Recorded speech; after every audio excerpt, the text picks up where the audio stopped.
बिस्मिल्लाहिर्रहमानिर्रहीम। अस्सलामु अलैकुम जुले दोस्तों, उम्मीद है आप सब लोग खैरियत से होंगे। दोस्तों, मैंने शादी को लेकर 2 वीडियोस ऑलरेडी बनाई है। अगर आप लोगों ने नहीं देखा है तो मैं रिकमेंड करता हूं कि पिछले 2 वीडियोस को ज़रूर देखिएगा, क्योंकि ये तसलसल है, यानी कि कंटिन्यूएशन है उन 2 वीडियोस का। दोस्तों, आज की वीडियो में हम बात करेंगे पॉलीएंड्री के बारे में, पॉलीएंड्री मैरिज सिस्टम के बारे में, जो एक ज़माने में लद्दाख में बहुत आम हुआ करती थी। तो बिना वक्त ज़ाय किए चलिए आज की वीडियो शुरू करते हैं।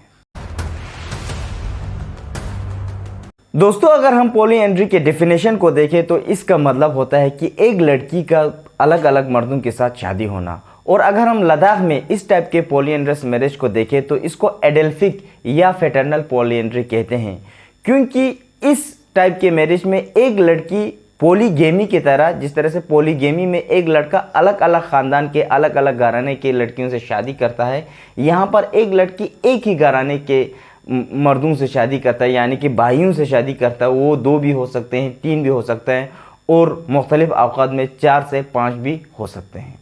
बहुत सारे राइटर्स जैसे कि अलेक्जेंडर कनिंघम, H.L. कोल और अमर सिंह चौहान जैसे राइटर्स का मानना है कि ये कस्टम लद्दाख में सदियों से चली आ रही है और उसका कोई अंदाज़ा नहीं लगाया जा सकता कि कब से ये निज़ाम जो शुरू हुआ था। H.L. कोल का मानना है कि ये निज़ाम तिब्बत से अडॉप्ट किया गया था, क्योंकि लद्दाख एक ऐसी जगह है, संगलाख जगह है, जहाँ पर कोई भी आबादी इतने अच्छे तरीके से सर्वाइव नहीं कर पाते हैं। और उस ज़माने में खाने पीने के भी बहुत ही कम वसाइल मुहैया थे। अगर उस वक्त पे, उस ज़माने में अगर आबादी ज़्यादा बढ़ जाती तो लद्दाखियों के लिए जीना और दुश्वार हो जाती।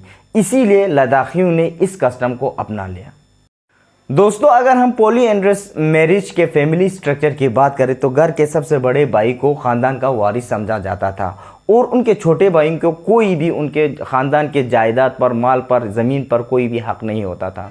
जब भी घर का बड़ा भाई किसी लड़की से शादी करे तो उनके छोटे भाई ऑटोमेटिकली उस लड़की के हस्बैंड हो जाते थे। दोस्तों, इस बात का ज़रूर ख्याल रखना होगा कि जब घर में बड़ा भाई होते तो उसकी बीवी उसके साथ ही रहते और कोई भी छोटे भाई में से कोई उनके साथ नहीं जा सकते थे। और घर में सबसे बड़े भाई को बड़े पापा के नाम से बुलाया जाता है बच्चे, और छोटे भाइयों को छोटे पापा के नाम से बुलाए जाते थे। और अगर सबसे बड़ा भाई अगर मर जाए तो लड़की को पूरा हक होता था कि उस घर में रहे या ना रहे। अगर वो रहना चाहती है तो पहले की तरह ज़िंदगी गुजार सकती है, और अगर वो नहीं रहना चाहती है तो मैयत के ऊपर एक धागा बांधकर, एक धागे को अगर वो तोड़े तो उसका सारा रिश्ता ख़त्म होता है और लड़की आज़ाद होती है, जहाँ भी जाना चाहे वो जा सकती है। दोस्तों, पॉलीएंड्री या पॉलीएंड्रस मैरिज का सबसे बड़ा रीज़न, सबसे बड़ा मकसद यही था कि जितना हो सके पॉपुलेशन की रोकथाम करें, और इसी वजह से तकरीबन हर इलाके में, हर जगह पर ये कस्टम आम थी और सारे लोग करते थे। लेकिन दोस्तों, यहाँ पर 1-2 राइटर्स जैसे कि अलेक्जेंडर कनिंघम और अर्नेस्ट नीव का मानना है कि पॉलीएंड्रस मैरिजेस सिर्फ समाज के गरीब तबकों में ही पाए जाते थे। और उनका ये भी मानना है कि उस ज़माने के अमीर लोग पॉलीएंड्री के बजाय पॉलीगेमी मैरिजेस में शामिल थे, यानी कि एक घर में एक मर्द के 2-2, 3-3 बीवियाँ भी उन्होंने देखा है और उन्होंने अपनी किताबों में दर्ज किया है। अलेक्जेंडर कनिंघम अपनी किताब लद्दाख में लिखता है, हालांकि उन्होंने लद्दाख ही लिखा है, लेकिन LADA के लद्दाख में लिखा है कि इस तरह की शादी मशरक़ी इलाकों, गरीब तबकों में पाया जाता है। अमीर लोग एक से ज़्यादा शादी करते हैं। ये शादी समाज के वो लोग इख्तियार करते हैं जिनके पास खाने पीने का सामान मुहैया न हो। दोस्तों, लद्दाख में सन 1941 में हिंदू सक्सेशन एक्ट को लद्दाखी बुद्धिस्ट पर अप्लाई करके पॉलीएंड्री को हमेशा के लिए ख़त्म करा दिया गया था। और उसके साथ साथ ही जो घर के प्रॉपर्टी घर के बड़े भाई को मिलता था उसको भी ख़त्म करके अब सारे भाइयों में बढ़ने लगा, और गवर्नमेंट ने इसके लिए बाकायदा कानून भी बनाया। इसके साथ साथ पॉलीएंड्री का वो सिलसिला भी धीरे धीरे ख़त्म होता गया।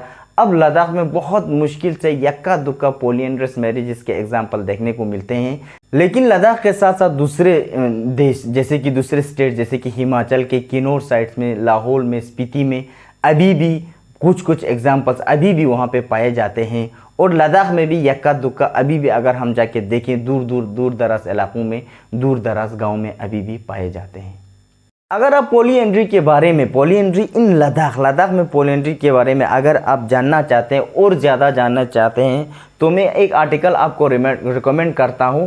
और उस आर्टिकल में उन्होंने बहुत ही खूबसूरत तरीके से और बहुत ही डीप में जाकर रिसर्च करके उन्होंने पॉलीएंड्री के बारे में लिखा है। और उस आर्टिकल का उन्वान है लद्दाखी पॉलीएंड्री रीइंटरप्रेटेड, और उसको लिखा है RS मन ने। चूँकि ये जे स्टोर पर मौजूद है तो हो सकता है आपको नहीं मिले। अगर आपको नहीं मिले और आप इंटरेस्टेड हो तो आप मुझे ईमेल कर सकते हैं ladakhilense07@gmail.com पर। मैं वो आर्टिकल आपको मुहैया करूँगा। दोस्तों, अगर आप लोगों को मेरी वीडियो पसंद आई तो आप लोग लाइक करना नहीं भूलिएगा और साथ ही साथ सब्सक्राइब ज़रूर करते हुए जाना। तो इसी के साथ मैं आप लोगों से अलविदा लेता हूँ। अपना ख्याल रखिएगा, मिलते हैं अगले वीडियो में, तब तक के लिए खुदा हाफिज़।